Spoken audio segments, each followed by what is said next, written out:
नमस्कार विद्यार्थी मित्रांनो, आपण बघत आहोत इयत्ता 11वी मराठीतील पाठ क्रमांक 5 परिमळ, प्रल्हाद केशवात्रे यांचा हा पाठ.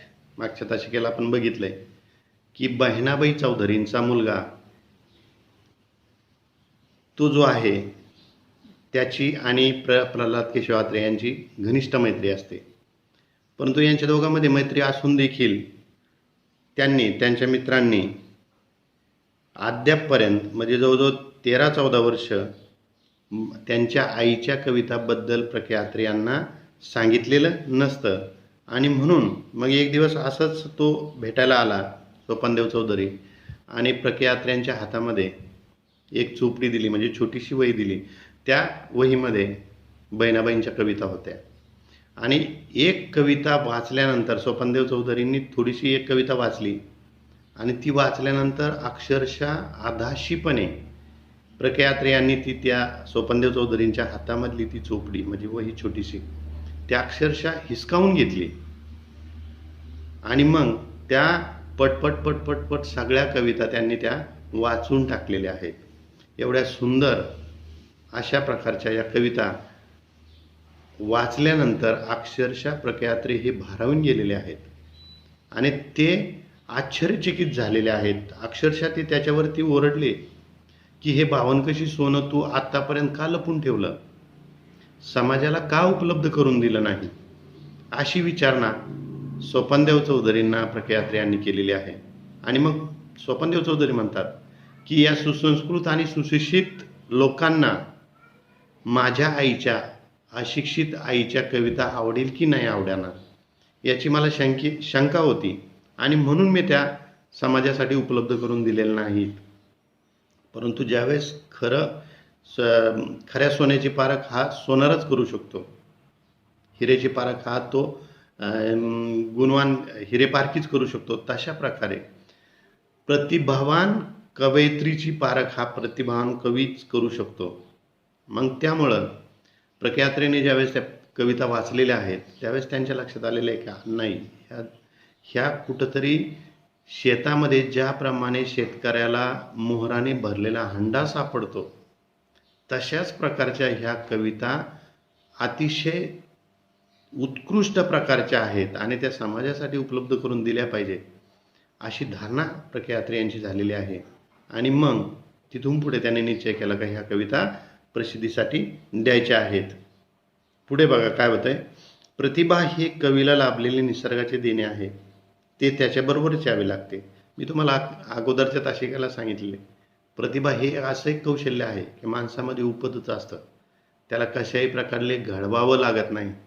कौशल्य माणसाच्या अंगामध्ये काही उपजत असतात तर काही सरावाने त्या ठिकाणी स्वतःमध्ये विकसित करावे लागतात. मी अगोदरच्या तासिकेला सांगितलेलं आहे.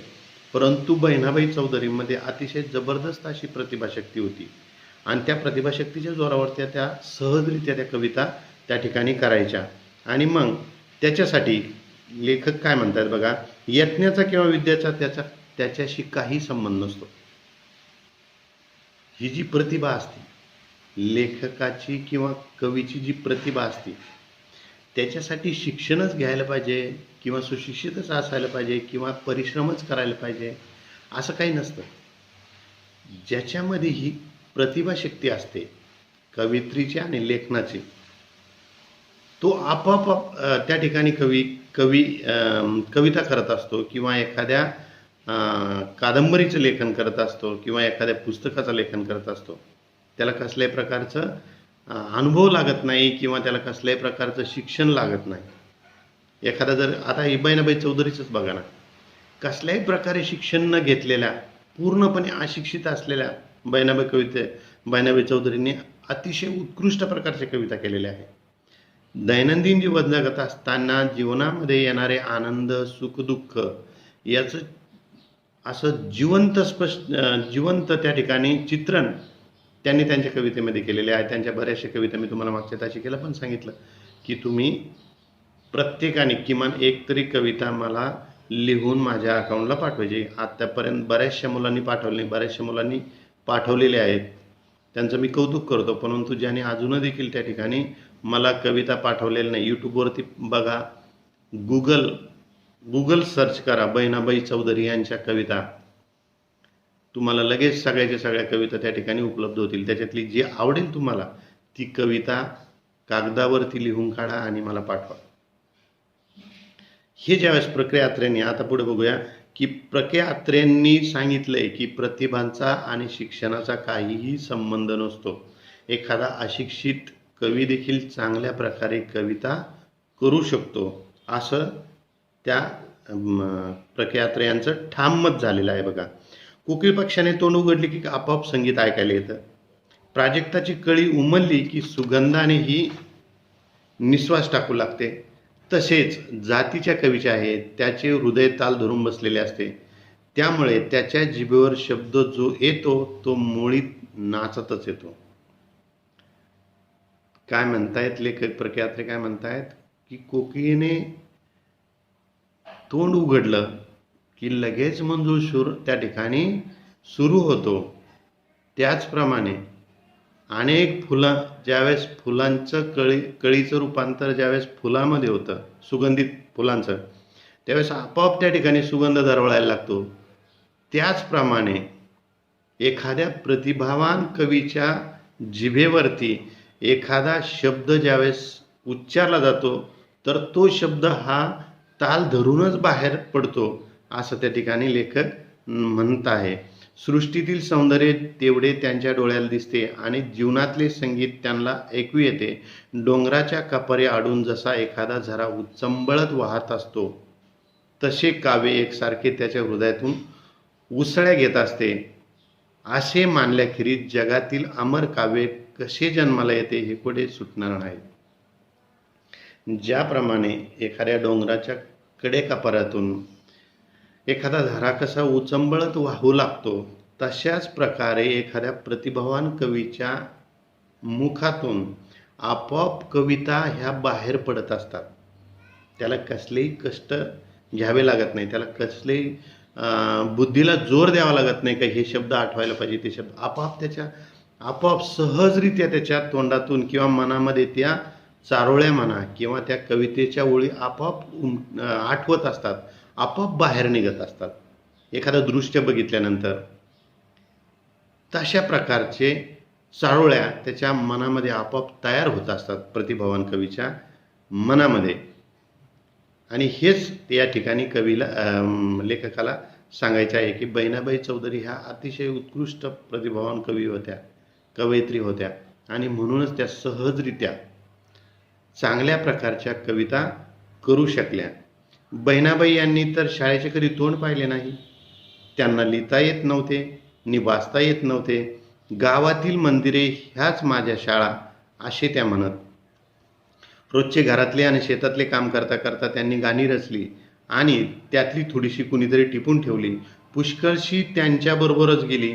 अशी ही एक अपडीक म्हणजे अशिक्षित आणि कष्टाळू गृहिणी जात्यावर दळता दळता किंवा चूल फुंकता फुंकता माय भीमाई माऊली जशी आंब्याची सावली किंवा माझ्या माहेराची वाट माले वाले मखमल असे जिवंत काव्य श्वास टाकावा इतक्या सहजपणे करू शकते.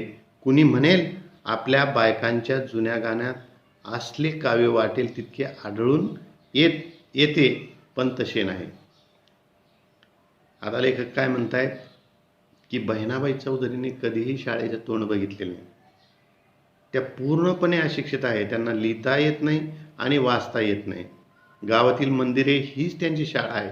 गावातल्या मंदिरामध्ये ज्याप्रमाणे संध्याकाळची एकादशीच्या वेळेस आणा किंवा श्रावणामध्ये बघा भजन कीर्तन चालतं बघा, आणि मग ह्या भजन कीर्तनामध्ये त्या तल्लीन व्हायच्या आणि त्याच्यामधूनच एक प्रकारची प्रेरणा बहिणाबाईंनी मिळालेली होती की संत कवी ज्याप्रमाणे अभंग रचू शकतात तर मी का नाही रचू शकत.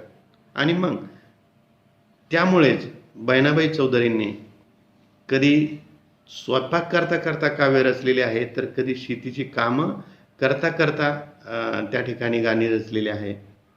दळण दळता दळता कधी कधी जात्यावरची गाणी रचलेली आहेत.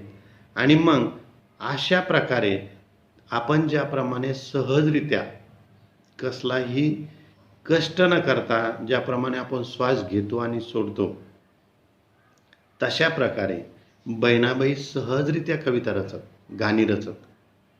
आणि मग त्यांच्या गाण्यामध्ये एक प्रकारे रसिकता होती, एक प्रकारचा जिवंतपणा होता, असं त्या ठिकाणी कवी प्रख्यात्री सांगत आहेत. बघा, बहिणाबाईंच्या प्रतिभेची जात फार निराळी आहे. धरित्रींच्या कुशीत झोपलेले बियाणे कसे प्रकट होते याचे त्यांनी केलेले वर्णन वाचा. ऊन वाऱ्याशी खेळता एका एका कोंबातून प्रगटले दोन पान जसे हात जोडीसन. आता या ठिकाणी बघा, लेखक म्हणतात की बहिणाबाई चौधरी यांच्या प्रतिभेची जात फार निराळी आहे. म्हणजे त्यांचं जे हे आहे काय, कवी मन जे आहे, त्यांच्या ज्या रचना आहेत, त्यांच्या रचनेमध्ये त्यांचं अस्तित्व जाणतं. एक प्रकारचं वेगळेपण त्यांच्या कवितेमधून दिसून येतं.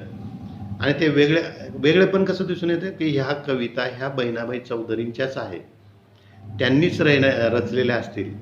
त्यांची जी भाषा आहे, चाल आहे, त्या कवितेच्या ओळी ज्या आहेत त्यांची लकब ही वेगळीच असायची. आणि मग एखाद्या शेतामध्ये काम करत असताना बी ज्यावेळेस आपण शेतामध्ये पेरतो आणि पेरल्यानंतर ज्याप्रमाणे प्रथमतः कोंब उगाल्यानंतर त्याची प्रथमतः त्याला दोन पानं येतात. बघा, त्या रोपाला दोन पानं येतात. आणि ते दोन पानं बघितल्यानंतर, ते रोप बघितल्यानंतर, ते पीक बघितल्यानंतर बहिणाबाई त्याच्यावरती कविता कशा असतात की ऊन वाऱ्याशी खेळता. खेळता म्हणजे खेळता.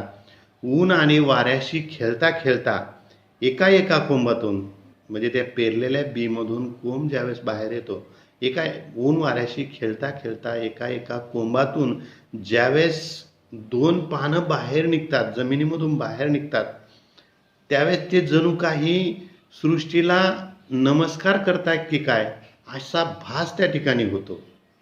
अशा प्रकारचं कविता त्या शेतीमध्ये काम करत असताना रचायच्या. बघा, असली कल्पनेची भरारी कोणत्या जुन्या संगीतात आढळून येईल. हे मनोहर चित्र जिची प्रतिभा पाहू शकते किंवा ऐन तारुण्यात सौभाग्य गमावलेले असताना. आता हे बघा, अशी शेतीमध्ये काम करत असताना अशा प्रकारची रचना कोणाला तुरळकच सुचू शकते. त्याचप्रमाणे ऐन तारुण्यात ज्यावेळेस एखाद्या स्त्रीने आपले सौभाग्य गमावलेले असते, आपला पतिविरह ज्यावेळेस ती बाई कसं साजरा करते, तिच्या मुखातून कशा प्रकारे तिचे भावना ती व्यक्त करू शकते, तिच्या मनामध्ये काय चाललेलं असतं, हे बहिणाबाईंनी पुढील चारोळीमध्ये कसं टिपलेलं आहे. बघा, काय म्हणतायत त्या, लपे कर्माची रेखा माझ्या कुंकवाच्या खाली. लपे कर्माची रेखा माझ्या कुंकवाच्या खाली, पुशीसनी गेलं कुंकू, पुशीसनी गेलं कुंकू, रेखा उघडी पडली. बहिणाबाई चौधरी काय म्हणतात, कर्म म्हणजे काय, कार्य, मागच्या जन्मीचं कार्य. माझे कर्माची रेखा, माझं मागच्या जन्मीचं कार्य, कर्म त्या माझ्या कुंकवाच्या खाली लपलेलं होतं की पुढच्या आयुष्यामध्ये तुझं काय होणार आहे हे माझ्या कुंकवाच्या खाली जी माझी कर्मरेषा आहे ती लपलेली होती.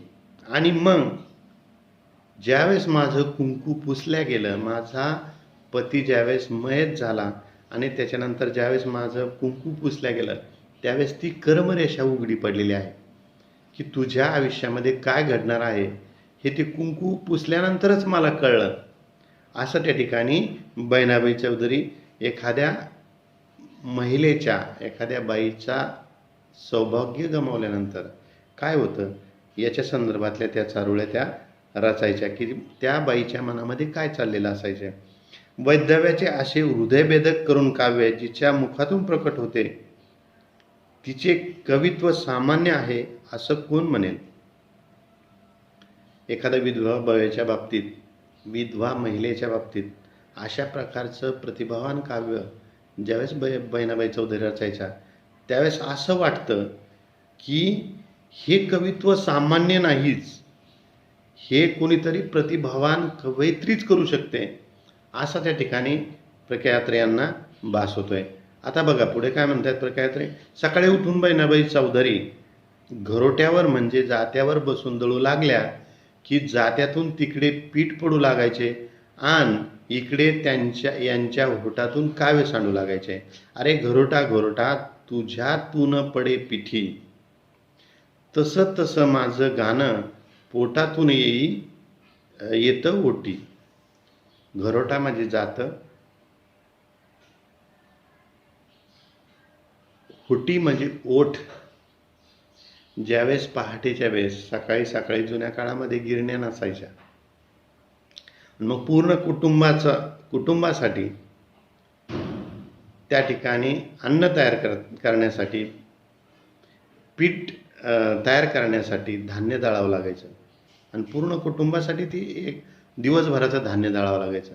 आणि मग ते धान्य दळत असताना ज्यावेळेस जात्यातून खाली पीठ, गोल आकाराच्या जात्यातून ज्यावेळेस पीठ खाली पडतं, ज्याप्रमाणे पीठ खाली पडतं तशाच प्रकारचं बहिणाबाई चौधरींच्या ओठातून काव्य सांडायचं. सहजरित्या त्या बहिणाबाई चौधरी काव्य तयार करायच्या. आणि मागच्या पॅसेजमध्ये प्रख्यात्रे यांनी सांगितलंय की बहिणाबाई चौधरी ह्या अशिक्षित होत्या आणि मग त्या ज्या काव्य रचायच्या त्या कधीही कुठेही ते काव्य लिहून ठेवलं जात नसे. आणि मग काही काव्य कुणीतरी असंच गात पुढे घेऊन जायचं किंवा काही काव्य ज्यांनी ऐकलं त्यांच्याबरोबरच ते निघून जायचं. अशाच प्रकारचे जात्यावरती दळण दळता ज्याप्रमाणे पीठ खाली सांडायचं त्याचप्रमाणे बहिणाबाई चौधरींच्या ओठातून काव्य बाहेर पडायचं.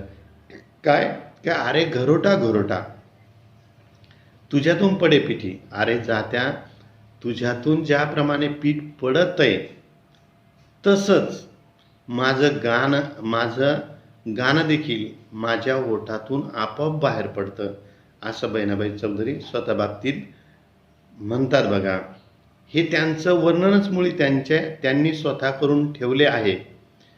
स्वयंपाकघरात जाऊन त्या चूल पेटायला बसल्या आणि चूल पेटता पेटेनाशी झाली आणि तिच्यातून नुसता धूर बाहेर पडू लागला म्हणजे त्या काव्यामध्ये संतापून चुल्याला काय म्हणत, पेट पेट धुक्क येला किती घिसी माझा जीव. अरे इस्तवाच्या धन्या कसं आला तुले हिव. हिव म्हणजे थंडी वाजून येणे. ज्यावेळेस दळण दळायच्या बहिणाबाई चौधरी दळण दळायच्या आणि दळण दळून झाल्यानंतर मग त्या पिठाचं ज्यावेळेस त्या स्वयंपाक करायला लागायच्या आणि स्वयंपाक करायला लागायच्या अगोदर ज्यावेळेस त्या चूल पेटायच्या आणि ज्यावेळेस चूल पेटत नसायची त्यावेळेस त्या चुलीमध्ये नुसता धूरच व्हायचा आणि ते धूर ज्यावेळेस डोळ्यामध्ये जायचा आणि डोळ्यामध्ये धूर गेल्यानंतर त्या संतापायच्या आणि संतापून मग त्या चुलीला उद्देशून त्या काय म्हणायच्या, पेट पेट धुके याला. अरे चुल्या अरे तू पेट घे, किती माझा जीव घेशील, किती घेशी माझा जीव. अरे चुली तू पेट घे, ह्या धुरामुळे मला त्रास होतोय, डोळ्यामध्ये धूर गेल्यामुळं मला त्रास होतोय, तू किती आता माझा जीव घेशील. अरे इस्तवाच्या धान्या म्हणजे मालका, विस्तवाच्या मालका. अरे विस्तवाच्या मालका कसं आले तुला हिव. अरे तुला हिव कसं आलं. हिव म्हणजे काय, राग या अर्थी हा शब्द त्या ठिकाणी वापरलेला आहे. तुला हिव कसं आलं, तुला राग कसा आला, तू रुसून कसा बसलाय, अरे तू पेट घे. अशा प्रकारे त्या बहिणाबाई चौधरी ज्यावेळेस चूल पेटत नसायची त्यावेळेस या बहिणाबाई चौधरी म्हणायच्या.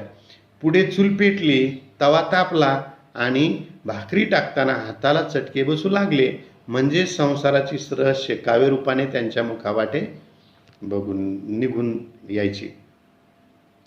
ज्यावेळेस चूल पेटली आणि चूल पेटल्यानंतर त्या चुलीवरती ज्यावेळेस बहिणाबाई चौधरी तवा ठेवायच्या आणि भाकरी थापल्या. आता भाकरी कशा थापल्या जातात, कुठं परत जी असते परात, स्टीलची परात, त्याच्यामध्ये थापल्या जातात आता भाकरी.